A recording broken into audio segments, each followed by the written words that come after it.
Assalamualaikum warahmatullahi wabarakatuh. Kembali lagi dengan Denny di Studio Horor.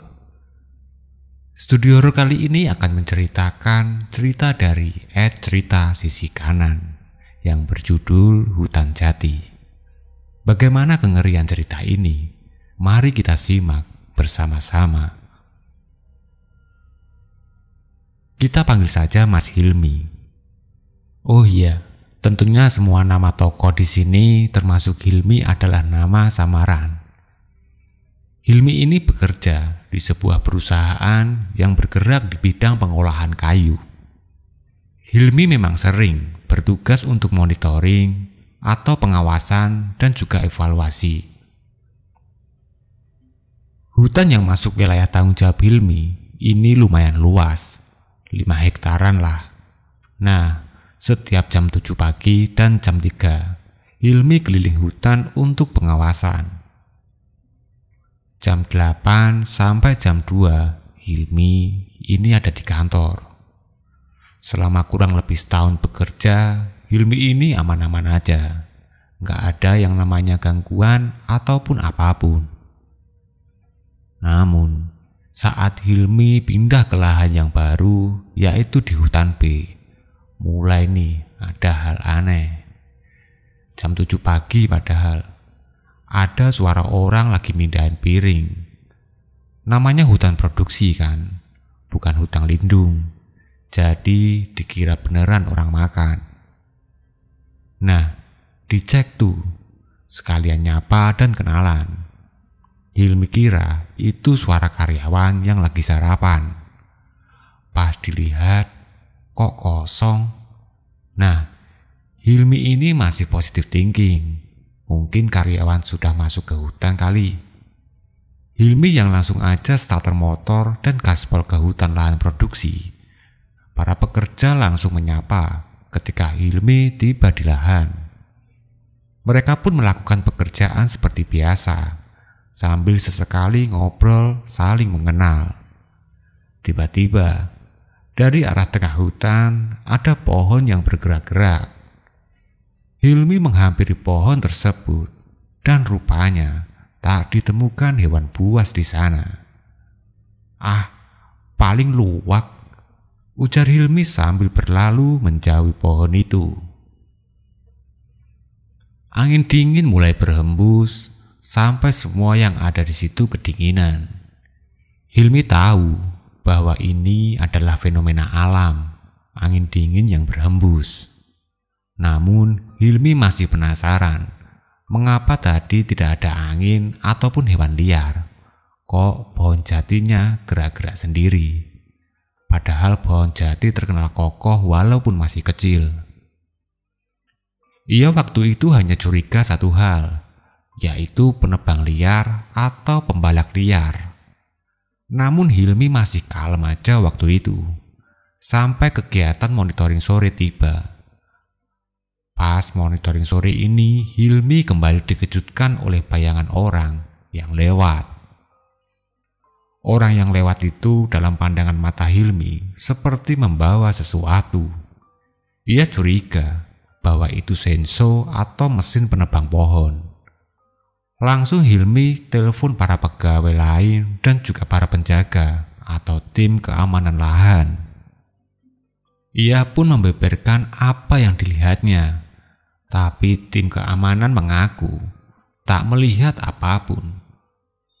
Hilmi heran, padahal ia melihat sekelebatan orang lewat.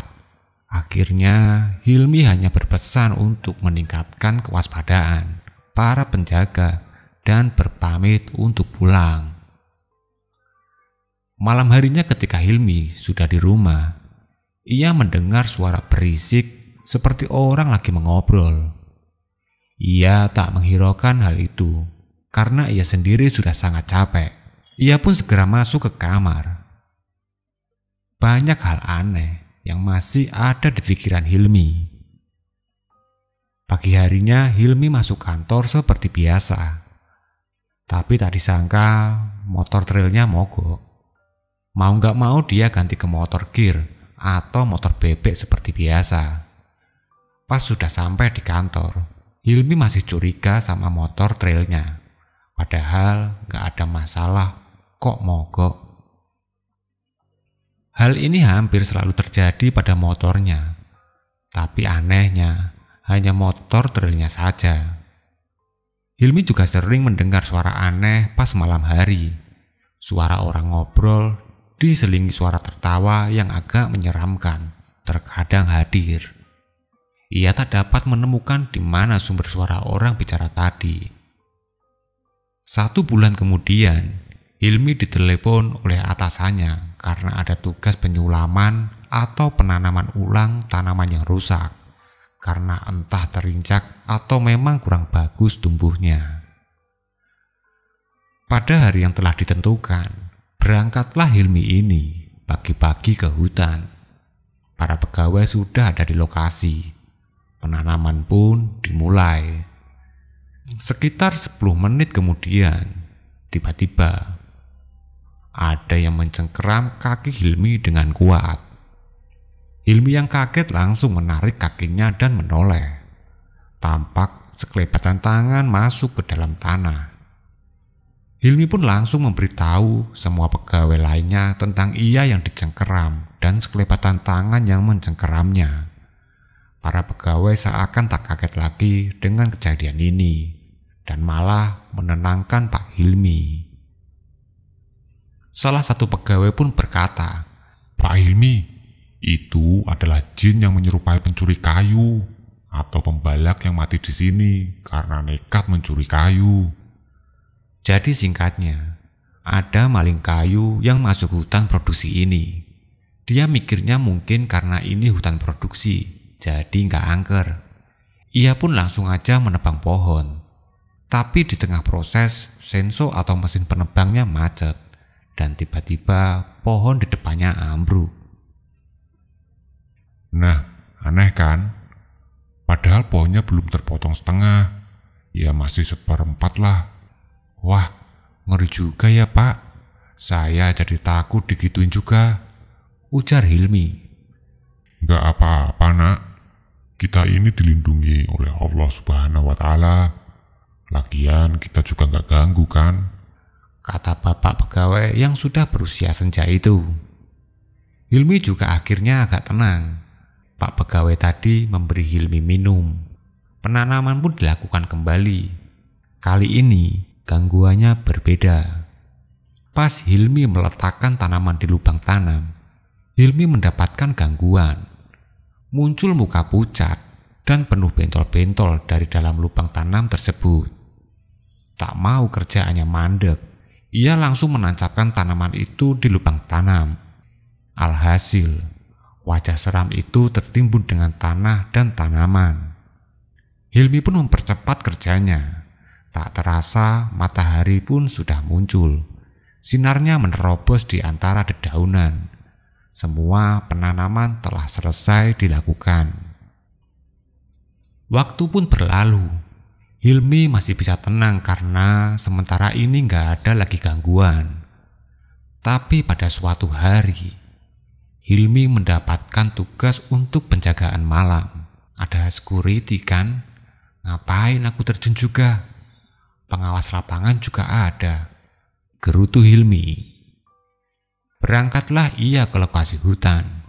Di sana ternyata sudah ramai sekali orang bawa senter, mulai dari manajer lapangan, staf, sampai semua anggota satpam turun untuk melakukan penjagaan. Ngapain ini orang-orang kumpul? Tanya Hilmi. Pak manajer pun memberi pengumuman untuk briefing 5 menit. Ternyata diketahui ada anak dari general manager yang ngotot masuk wilayah hutan. Ia ingin pamer sama teman-temannya bahwa ia pernah praktek lapang di hutan tersebut. Hilmi yang terlanjur kesal dengan kelakuan sok anak general manager itu langsung pulang. Ia nggak sadar bahwa tempat yang didoai hanya sekeliling area orang-orang jaga tadi. Di luar sama sekali tidak. Makanya, walaupun sebel dan muak, orang-orang memilih stay untuk pulang pagi. Pas pulang, Hilmi pun dikejar oleh anjing besar. Anjing itu memiliki gigi-gigi yang tajam dan besar, siap menerkamnya. Hilmi pun segera memacu motornya melewati rimbun hutan dan pekat yang malam. Hampir saja Hilmi menabrak pohon rembesi. Untung ia bisa menghindar. Tapi akar rembesi yang besar dan mencuat keluar tanah membuat motornya sempat melompat.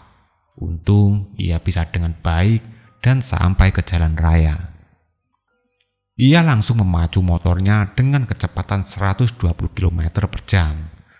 Tapi tiba-tiba di depannya ada seorang wanita mengenakan gaun lusuh putih menghadangnya. Hampir saja ia terjatuh. Untungnya ia sempat mengerem motornya. Ia dengan lincah menghindari hambatan di depannya. Sesampainya di rumah, Hilmi langsung membuka gerbang dan memarkir motornya. Sudah aman, batinnya. Ia pun langsung membersihkan diri dan tidur. Pada saat tidur ini, Hilmi mendengar suara anjing menggeram. Ia mengintip dari luar jendela kamar. Tampaklah anjing dengan tinggi sekitar 1,5 meter berdiri di depannya. Anjing itu memamerkan gigi tajamnya yang sebesar buah pisang, sebuah teror yang lumayan menyeramkan. Hilmi pun baca doa dan memutar murotal Al-Quran, khusus ayat-ayat ruqyah. Ia tak berani menoleh ke arah luar jendela. Ia menutupi kepalanya dengan bantal.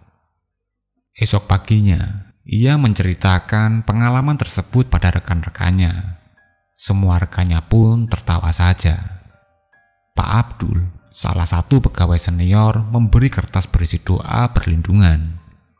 Ia pun mengambil kertasnya itu dan menyimpannya. Pak Abdul juga membersihkan tubuh Hilmi dengan doa-doa. Sejak saat itu, tak ada lagi kejadian aneh dan seram yang menimpa Hilmi. Begitulah kisah dari Mas Hilmi.